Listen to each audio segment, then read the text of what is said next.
નમસ્કાર મિત્રો, સ્વાગત છે ફરીવાર આજના આ વિડીયોમાં. તો આજના આ વિડીયોમાં આપણે વાત કરશું માનવ કલ્યાણ યોજના વિશે. તો શું છે આ યોજનામાં, શું લાભ મળે છે અને કેને મળે છે, કેટલો મળે છે, તે બધી માહિતી આજે જોશું. તો સૌથી પહેલાં વાંચીએ, આ યોજનામાં આર્થિક રીતે પછાત વર્ગના સમૂહને પૂરતી આવક અને સ્વરોજગાર ઊભા કરવા માટે ઓજારો, સાધનો આપવામાં આવે છે. આ યોજના ગરીબી રેખા નીચે જીવતી વ્યક્તિઓ કામગીરી આર્થિક રીતે સુધારવા માટે અગાઉની સ્વરોજગાર યોજના બદલે તારીખ 11/9/95થી શરૂ કરવામાં આવેલ છે.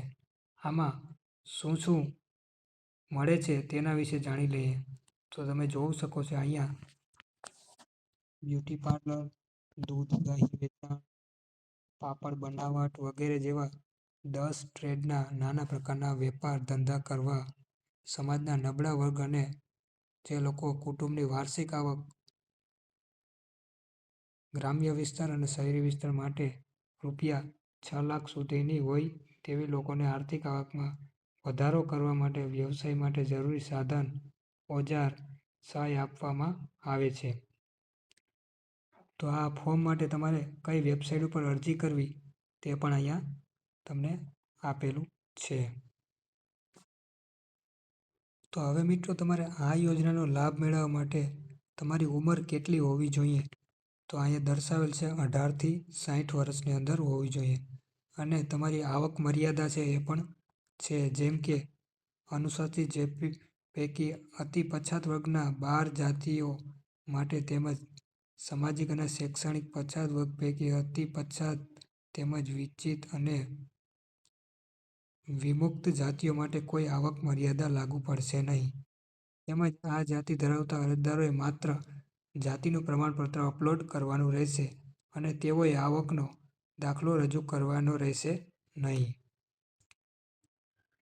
અને ત્યારબાદ અરજદારના કુટુંબની વાર્ષિક આવક ગ્રામ્ય વિસ્તાર અને શહેરી વિસ્તાર માટે રૂપિયા 6 લાખ સુધી હોવી જોઈએ. એટલે કે SC/ST કેટેગરી સિવાયના જે કંઈ લોકો છે એ લોકોને આવકનો દાખલો લેવો જરૂરી છે. આવકનો દાખલો તાલુકા મામલતદાર, તાલુકા વિકાસ અધિકારી, નગરપાલિકા ચીફ ઓફિસર અથવા મહાનગરોમાં મહાનગરપાલિકા અધિકૃત અધિકારીઓનો આવક દાખલો રજૂ કરવાનો રહેશે.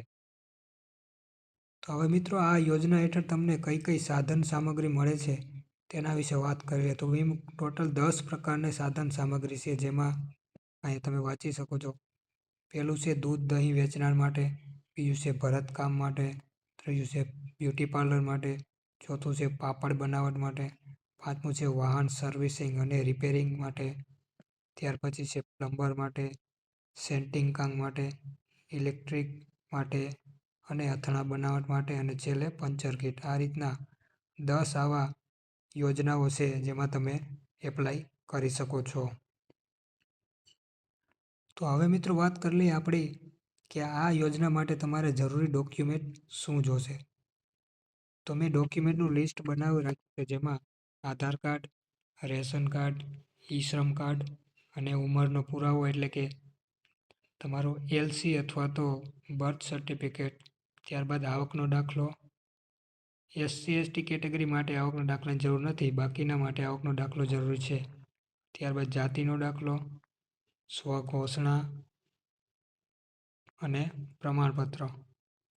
તો મિત્રો, આટલી વસ્તુ જરૂરિયાત પડશે તમારે આ ફોર્મની એપ્લાય માટે. અને આ ફોર્મ ક્યારે ચાલુ થાય એ પણ કહી દઉં કે એપ્રિલ મહિનામાં ફોર્મ ચાલુ થઈ જશે. આ જે વેબસાઇટ મેં તમને બતાવેલ છે તેના ઉપર જ્યારે પણ ફોર્મ ચાલુ થાય આપણે એક વિડીયો બનાવશું કઈ રીતે આમાં એપ્લાય કરવું તેના પર.